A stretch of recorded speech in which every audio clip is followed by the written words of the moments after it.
Oke, karena mahasiswanya sudah separuh ya. Mungkin untuk mempersingkat waktu, kita mulai saja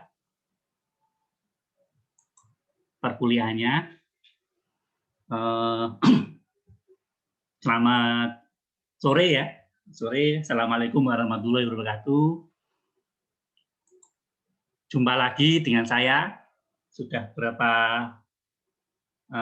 pertemuan ini ya yang diisi oleh ibu-ibu dosen.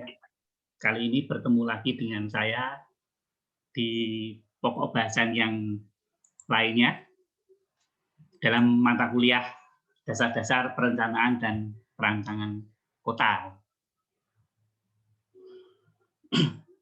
Gimana? Tetap semangat dalam pembelajaran daring ya. Semoga kalian semua tetap sehat walafiat ya. Tetap jaga jarak, tetap pakai masker. Ini kebetulan kan work from home ya, jadi saya tidak pakai masker ya. Baik, untuk mempersingkat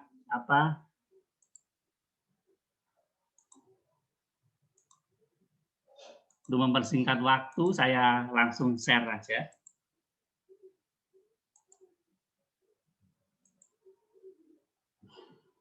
Kelihatan semua? Oh, belum saya full ya.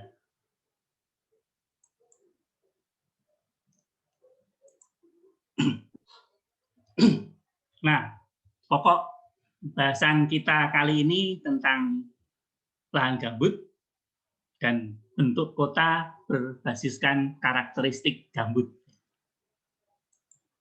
Nah, untuk itu, agar kita bisa merencanakan atau merancang atau membuat konsep kota berbasiskan gambut, ada baiknya kita harus mengenal apa itu lahan gambut.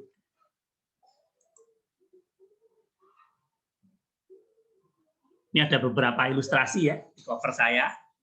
Ada ilustrasi, ada pidum, kemudian ada gambar bawah yang ada kincirnya itu di Belanda, yang sebelahnya itu di Kalteng ya, hampir mirip kan, yang di Belanda dan yang di Kalteng. Kemudian yang sisi kanan itu dampak ya. Kalau kalian ada dari Kalteng ya, biasanya kota-kota lahan gambut itu selalu membuat drainase ya. Nah, dampaknya nanti seperti itu. Baik, kita cari tahu dulu apa itu lahan gambut ya. Ini sesuai saya share di awal. Di awal itu ada 13 pokok bahasan. Jadi hari ini kita di nomor 10 ya, lahan gambut dan bentuk kota berbasiskan karakteristik gambut. Kalau kita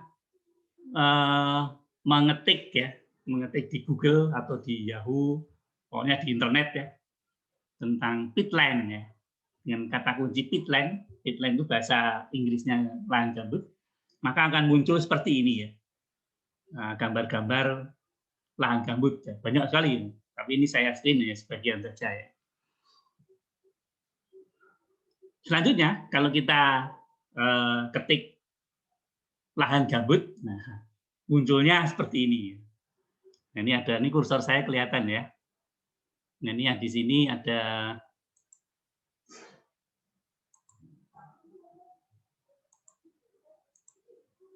ada Pak Jokowi waktu pernah datang ke Pulau Pisau itu, lihat lahan gambut ya.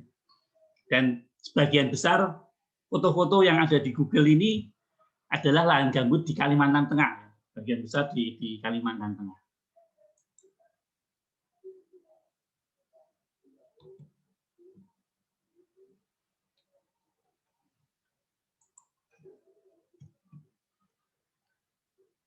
Nah, gimana karakteristik lahan gambut? Nah, itu bisa ada fotonya ya. Ada fotonya, jadi kira-kira gambarannya lahan gambut itu warnanya agak kecoklat-coklatan. Bahkan ada yang kehitam-hitaman ya. Banyak seratnya. Bahkan ada yang bisa diiris ya, seperti brownies ya, seperti kue brownies ya. Jadi karakteristiknya antara lain ya, mudah mengalami kering dan sulit kembali untuk balik ya. Karena lahan gambut itu sebetulnya ada lahan basah ya. Jadi yang namanya lahan basah ya harus basah harusnya, ya. Jangan dikeringkan ya. Oleh karenanya dia mudah sekali mengalami kering, tapi sulit balik lagi menjadi basah. Kemudian mudah ambles ya. Kalau kalian yang dari Kalteng itu pernah menginjak lahan gambut itu seperti apa ya? Seperti berdiri di spring bed ya. Mentul-mentul gitu ya. Kemudian rendahnya berat isi dan daya dukung lahan terhadap tekanan. Jadi kalau ditekan itu kan bisa melengkung ya. Ya bisa coba aja kalau kita berdiri di lahan gambut. Kemudian tingginya kemampuan menyimpan air. Nah, ini mungkin nanti berkaitan dengan kota ya, bahwa lahan gambut itu bisa menyimpan air ya. Bisa menyimpan air. Kemudian tingginya kandungan bahan organik dan karbon, rendahnya kandungan hara dan kesuburan, dan yang terakhir adalah rendahnya pH.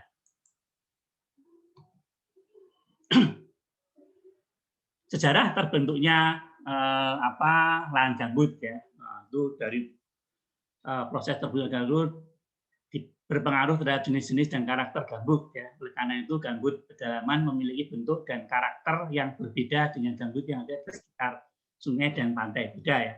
Ada di pantai, ada yang di sungai. Nah, kita lebih cenderung ke yang di sungai. Kemudian di situ ada ilustrasi foto yang bisa muncul nama-namanya itu ya, kira-kira yang muncul notasinya itu ilustrasinya adalah seperti itu. Gambut adalah lahan basah yang terbentuk dari timbunan materi organik yang berasal dari sisa-sisa pohon, rerumputan, lumut, dan jasad hewan yang membusuk. Timbunan tersebut menumpuk selama ribuan tahun hingga membentuk endapan yang tebal. Pada umumnya gambut ditemukan di area genangan air seperti rawa, cekungan antara sungai maupun daerah pesisir. Gambut terbentuk ketika bumi menghangat sekitar tahun 9.600 sebelum Masehi. Gambut yang terbentuk pada sekitar tahun tersebut dikenal sebagai gambut pedalaman. Seiring meningkatnya permukaan laut, terbentuklah gambut di daerah delta. Nah, apa itu delta ya nanti di pokok bahasan selanjutnya ya. Dan pantai. Berbeda dengan gambut pedalaman. Gambut di daerah ini mengandung kandungan mineral dari air sungai dan pantai akibat pasang surut air laut dan air sungai. Lahan gambut mengandung 2 kali lebih banyak karbon dari hutan, tanah, mineral yang ada di seluruh dunia. Ketika terganggu atau dikeringkan, karbon yang tersimpan dalam lahan gambut dapat terlepas ke udara dan menjadi sumber utama emisi gas rumah kaca. Jadi sejarah terbentuknya gambut, ilustrasinya seperti ini. Di mana saja gambut di Indonesia itu ternyata banyak ya. Ada di Riau, ada di Jambi, ada di Sumatera Selatan, ada di Kalimantan Barat, ada di Kalimantan Tengah, Kalimantan Selatan, Papua Barat. Nah, kira-kira dan Papua ya, kira-kira 15,4 juta hektar. Ya. Jenis gambut menurut tingkat kedalamannya. Nah, ini gambut ini juga punya kedalaman ya. Mungkin saya tidak baca seluruhnya, jadi intinya bahwa ada lahan gambut dangkal, yaitu lahan yang tebalnya 50 sampai 50 cm. Ada lahan gambut sedang dengan ketebalan gambut 100 sampai 200 cm. Ada lahan gambut dalam dengan ketebalan gambut 200 sampai 300 cm. Lahan gambut sangat dalam dengan ketebalan gambut lebih dari 300 cm. Nah, itu ada ilustrasinya yang gambar atas itu ada gambut dangkal, kemudian gambut sedang, gambut dalam, dan sangat dalam. Gambar bawahnya, nah ini penting ini ya, gambar bawahnya ya. Dalam lahan gambut juga dikenal istilah kubah gambut ya, pidum ya. Kubah bentuknya melengkung, kubah gambut. Nah, ini di gambar ini terlihat ada semacam kubah gambut dan itu sangat sangat penting bagi lingkungan. Kubah gambut adalah area di dalam Kesatuan Hidrolis Gambut (KHG) yang memiliki elevasi lebih tinggi dibandingkan dengan lahan gambut di sekitarnya. Kubah gambut termasuk dalam fungsi lindung karena menyimpan kandungan karbon dan air yang sangat tinggi. Ini airnya tinggi sekali kandungannya. Puncak kubah gambut adalah area dalam kubah gambut dengan elevasi paling tinggi dari wilayah sekitarnya, yang penentuannya berbasis neraca air dengan memperhatikan prinsip keseimbangan air.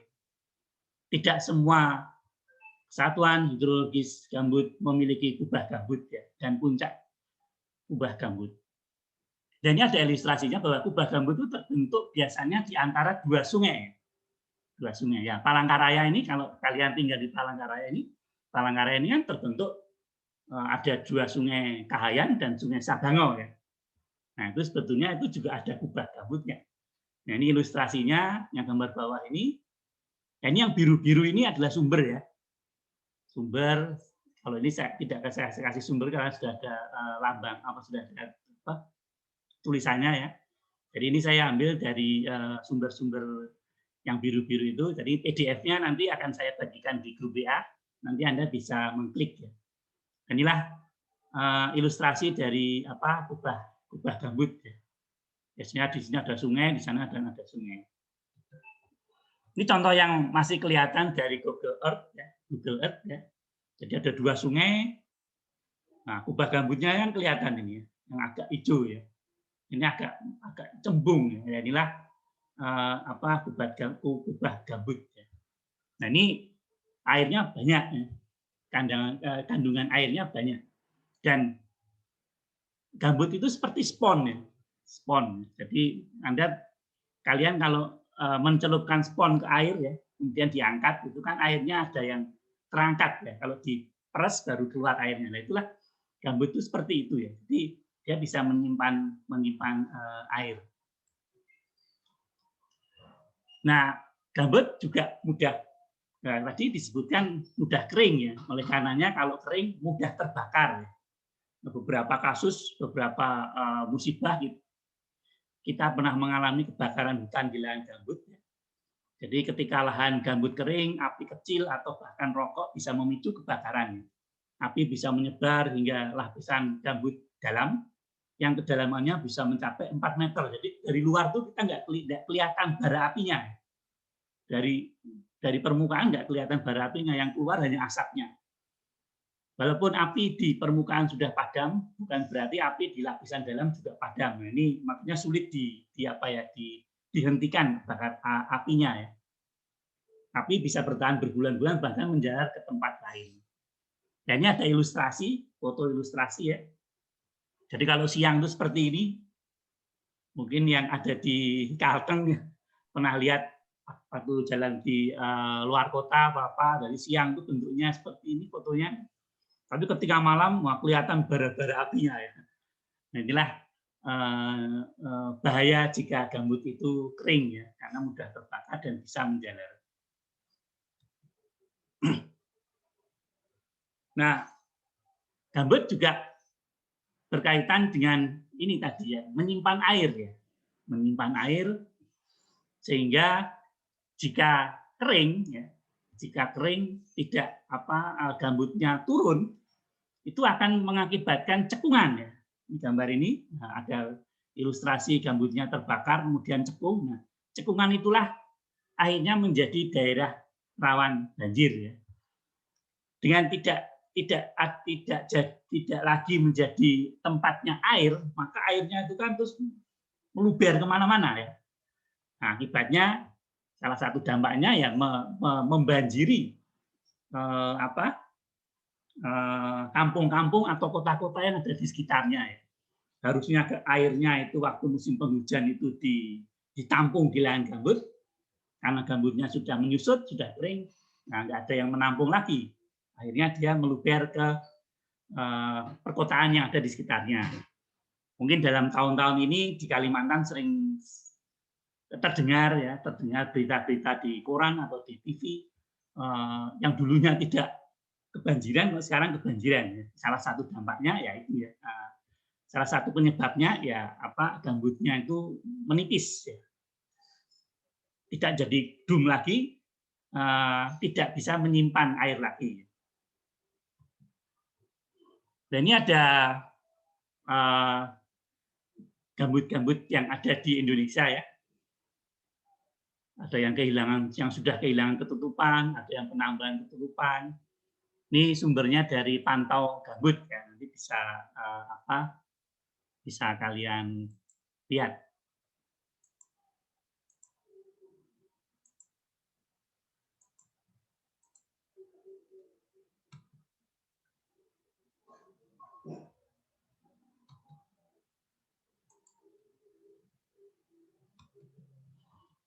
Ini ilustrasinya kebakaran ya, kebakaran asapnya bisa, titik apinya bisa sampai seperti itu ya.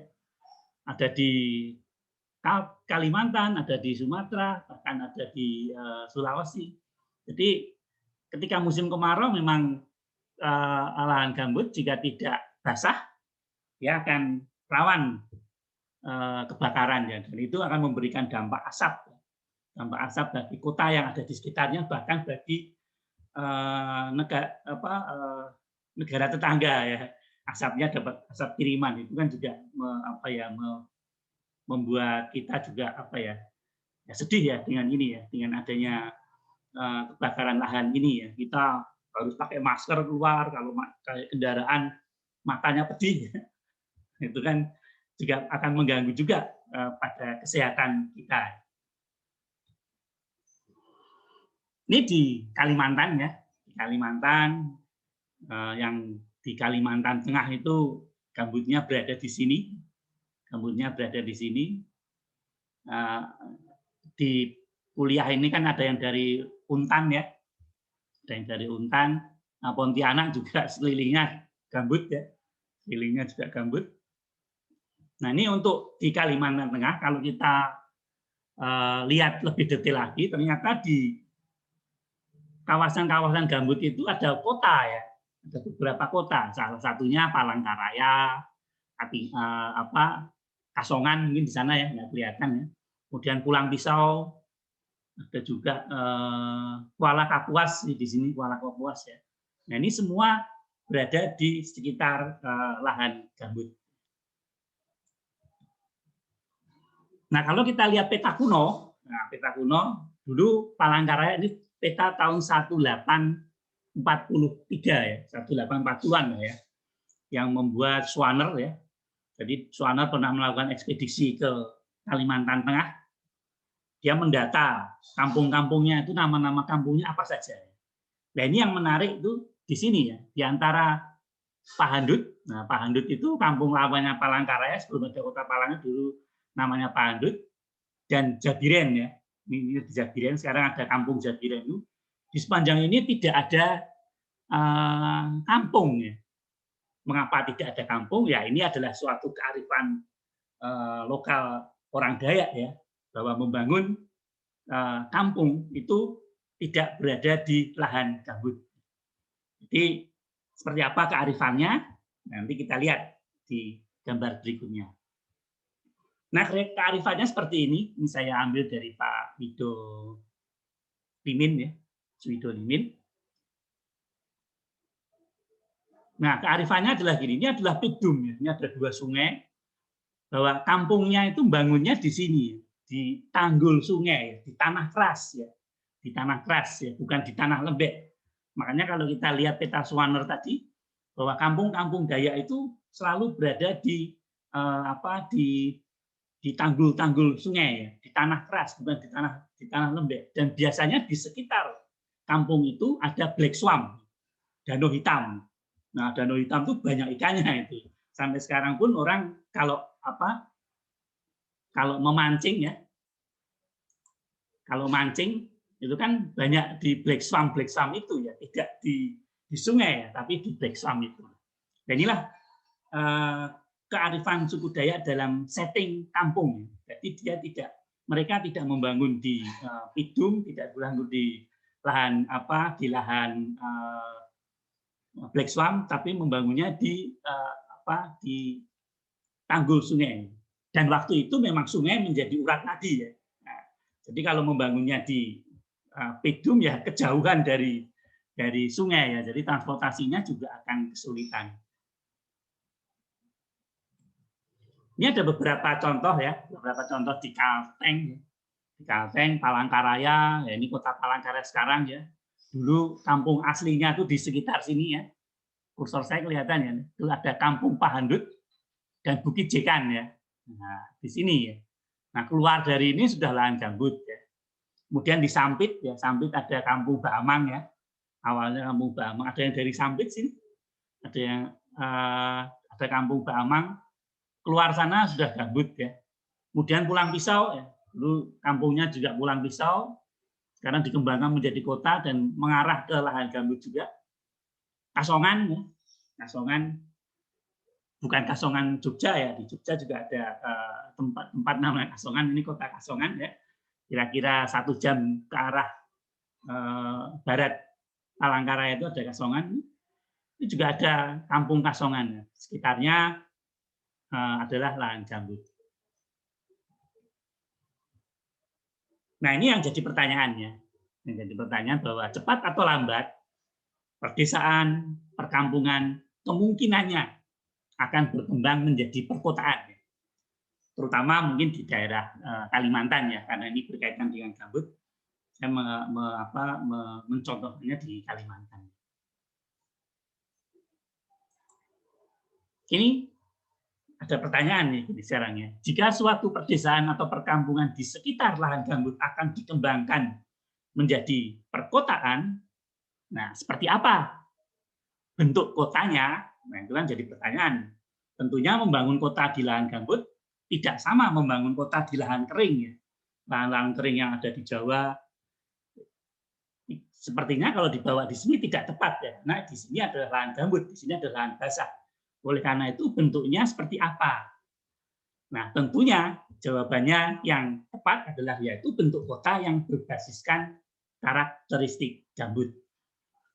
Nah, seperti apa bentuk kota yang karakteristik gambut? Sebelum kita ke sana, mungkin ada baiknya saya stop share dulu. Kita tanya jawab ya tentang apa yang saya presentasikan ini. Silakan kalau ada yang ingin bertanya tentang yang telah saya presentasikan atau mau berkomentar ya.